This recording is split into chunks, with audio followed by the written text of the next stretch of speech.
I'm Jack, and this is Jack Knows Business. But do you know Jack? Today is our first episode, so I'll walk you through the basics of this show. The first thing we do every day is the whiteboard. On the whiteboard, we do important things that big businesses do. We show you this so you can copy the best. We'll go over how to copy them and how can you use it in services, a product, or other similar things. After that, we'll go over two things that can help your small business. Today, we're doing social media and should you put money into marketing. And finally, we'll do our books. I have two books today, 4-Hour Workweek and Raising the Bar. I'll go into them at the end. Now for Pepsi-Cola. So, Pepsi-Cola and ethics. Pepsi-Cola is being nicer because their consumers like it. They've done multiple studies that show that consumers would rather buy a product when the company is being nice than when the company is advertising. The only hard part about this is that you have to advertise that you're being nice. Now, the outcome of this is healthier food. The way they're being nicer is that they're making their food healthier. By 2015, they're lowering the salt in their foods by 25%. This is a large amount. No big company has done something so drastic yet, but I bet if Pepsi's doing it, other companies will follow. And by 2020, it's going to lower the drinks in sugar, the sugar in drinks, by 15%, which is again huge. And they're starting the market in this, but they'll be followed. And now I'll show you how to put ethics in your business.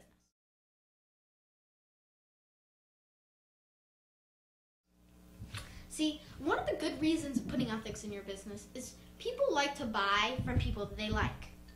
That doesn't mean if they like you, they'll buy from you, but it does mean if they like you, they're more likely to buy from you. Now, the other reason is that you have to be a good person in business. There's not many greasy slime balls in business. So you can either be one of those very few greasy slime balls and be hated, or you can be a good person and try to sell your product in a good way.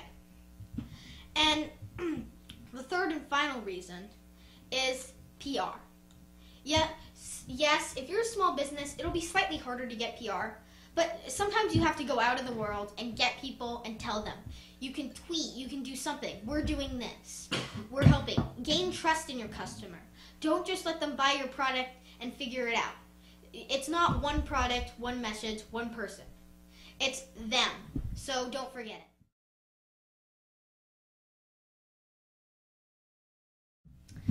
And now we'll do the two things. The first thing is social media.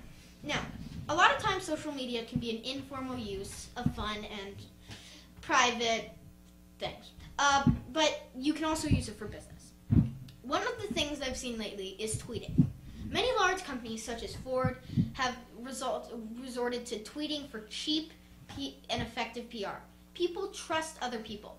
But wait, doesn't tweeting let you do advertisements? Well, that's not entirely true. You can update what you're doing and stuff like that and how you like your product. You can get people to tweet about your product, but you can't just say, buy my product. You will get kicked, trust me. Another good reason for that is because when you're a small business of, let's say, 5 people, it's not like you can just throw endless monies into commercial or newspaper ads or even direct mail. But you can in social media because it's incredibly cheap, almost $0 unless you're hiring a person to write it for you.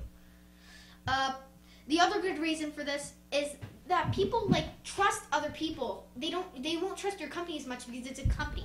They see you trying to sell them your product, trying to make you evil. You need to know that you're selling a product, but you have to know that they won't like you at the beginning. So they will trust other people tweeting about you, though. So that is one of the really good parts of social media. Too fast. What about marketing? Well, John, marketing is something that you use to find out what your customer wants and how to plan. So, let's say I have this great new product. It will save the world. But if I don't market it and sell it, no one will buy it. So what they have to do is that they may get polls, they may be analytic. They'll see how much they think they're going to sell and then make that many products and try to sell it. They're very in the future. If you have a marketing person who doesn't live in the future, fire them. I'm sorry, it's cruel, but do it. It's the right thing to do. And then there's sales. Sales is like the opposite of marketing. They should be together, they should be working together, but they always butt heads. Why do they butt heads? Well, there's a few reasons. Is because marketing plans for sales. So sales feels like we're the one who sells the things. We should be in charge. So we are selling. And you are just making the plans. We're in charge around here. But that's not really true. They are selling, they are making the budget, but marketing is planning. And without marketing, you can't be a successful business. So what sales is, it's all about quotas. It's all about living in the future. Living now. They want to sell as many things as possible, as soon as possible, right away to every customer they see.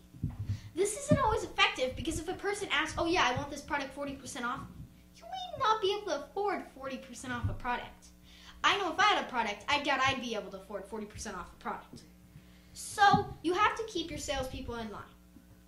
Another thing about salespeople is they've done studies. Salespeople may say they like the money the most, but salespeople, they have an ego. I have an ego too. Trust me, one of the things salespeople love is recognition. Do an email blast saying so-and-so is doing this, selling this many products, or so-and-so just sold their so many products. And do that. Salespeople like recognition. First book is Cliff Bar. Cliff Bar sells protein bars, Luna bars, health bars. They're just for cyclists, everyday people who just want to work out. Okay, so this book is really good because it talks about the dangers of being a public company as a small business. The dangers of having investors invest a large amount of money in you. Because if you do that, sometimes investors will take over your company. And a lot of times what happens is that smaller shareholders like to have more power than the larger shareholders. It happens a lot in business. So this is a good book if you're thinking about going public or having investors invest in your company. Just look over it, skim it, please. Just don't make a decision without researching. The second book is probably one of the greatest business books in the last 5 years. It's The 4-Hour Workweek. The 4-Hour Workweek tells you how to automate your business. This man has a business, a very successful company. He makes so much money a month, I can't even remember. And he gets to take miniature vacations. It tells you how to live your life and run a business. You need to know this. You need to read this book if you have a business, but you still want to live a life. And this was the first episode of Jack Knows Business. Do you know Jack? So, I almost forgot. We have a logo competition. So, whoever wins gets $20, cold American cash. So, let's say you're 25 though, and you invest that $20 in a 4% interest account. You would get $98.80 after 40 years. So really, if you win, you get $98.80. The example of a logo would be the 3J logo, the J logo, the Jack Knows Biz logo, a business, Jackson punching a tiger, something really good. So thank you, and to send the email at this email address. Goodbye.